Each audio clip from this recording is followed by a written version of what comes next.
Last year भी जब मैंने इंटरव्यू के बाद I miss the cut off by 12 marks, उसने यही कहा था कि तुम चिंता मत करो, तुम फिर से लिख जाओगी, you will again clear it, और तुम्हें भगवान ने रैंक 1 के लिए ही बचा के रखा है। एंड जैसे ही रिजल्ट का PDF अपलोड हुआ और मैंने डाउनलोड किया, तो मुझे सबसे पहले मैंने पापा को फ़ोन किया, पापा को बताया, उसके बाद मम्मी को फ़ोन किया, उसके बाद मुझे इंस्टीट्यूट से ही कॉल आया था जब मैं काफ़ी घबराई हुई थी कि सर पता नहीं PDF गलत है या फेक है।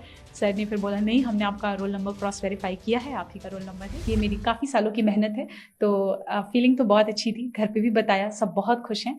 अभी तो थोड़ी देर के लिए विश्वास नहीं हो रहा था, but now slowly the feeling is sinking in. या तैयारियों के बीच में कभी सोचा था आपने कि ठीक है यूपीएससी तो निकल जाएगा, आप आईएएस बन जाओगी, लेकिन रैंक 1 इस बारे में सोचा था आपने? मैंने तो नहीं, पर मेरे भाई ने हमेशा से ही सोचा था। लास्ट ईयर भी जब मैंने इंटरव्यू के बाद I miss the cut off by 12 marks, उसने यही कहा था कि तुम चिंता मत करो, तुम फिर से लिख जाओगी, you will again clear it, और तुम्हें भगवान ने रैंक 1 के लिए ही बचा के रखा है। एंड आई थिंक आज उसकी बात सच भी हो गई कहीं ना कहीं।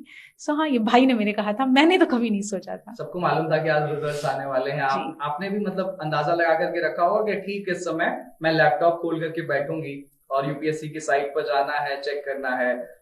लोगों के भी एंटिसिपेशन होंगे कि इस बार शक्ति क्लियर कर लेगी। जैसे ही आपने अपना नाम देखा, किसको पहला फोन किया, कितनी खुशी अंदर से, क्या कुछ निकल करके आया, किसको किसको फोन किया? हाँ, आई एक्चुअली सुबह से ही आज था कि रिजल्ट आ जाएगा, एंड वी न्यू कि 1 o'clock से 2 o'clock के बीच में आना है। तो पहले तो मैंने कोशिश की कि मैं फोन साइड में रख के सो जाती हूँ, बट वो हो नहीं पा रहा था। एंड जैसे ही रिजल्ट का PDF अपलोड हुआ और मैंने डाउनलोड किया, तो मुझे सबसे पहले मैंने पापा को फ़ोन किया, पापा को बताया, उसके बाद मम्मी को फ़ोन किया, उसके बाद मुझे इंस्टीट्यूट से ही कॉल आया था जब मैं काफ़ी घबराई हुई थी कि सर पता नहीं PDF गलत है या फेक है। सर ने फिर बोला नहीं, हमने आपका रोल नंबर क्रॉस वेरीफाई किया है, आप ही का रोल नंबर है। तो that's when finally I accepted कि it's done, it's happening. Hindustan में हर एक युवा का सपना होता है, 12वीं तक तो कम से कम होता ही है कि उसे यूपीएससी क्रैक करना है। और उत्तर प्रदेश और बिहार, आप तो उत्तर प्रदेश प्रयागराज की धरती से आती हैं। आपने इंटरव्यू के दौरान भी, जो मॉक इंटरव्यू मैंने देखा, उसमें प्रयाग से रिलेटेड क्वेश्चन पूछा गया था। तो प्रयाग को लेकर के क्या कुछ मैसेज, और उन तमाम जो एस्पिरेंट्स हैं जो आपकी तरफ आज देख रहे हैं, उनको क्या मैसेज देना चाहेंगे?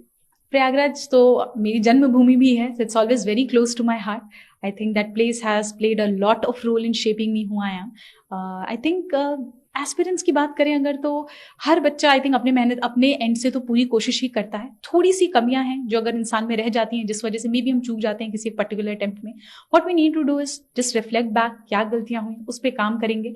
वरना ये हमेशा दिमाग में रखना है कि यूपीएससी सिर्फ एक एग्जाम है, it's not more than life, not anything more important then your life it is. So I think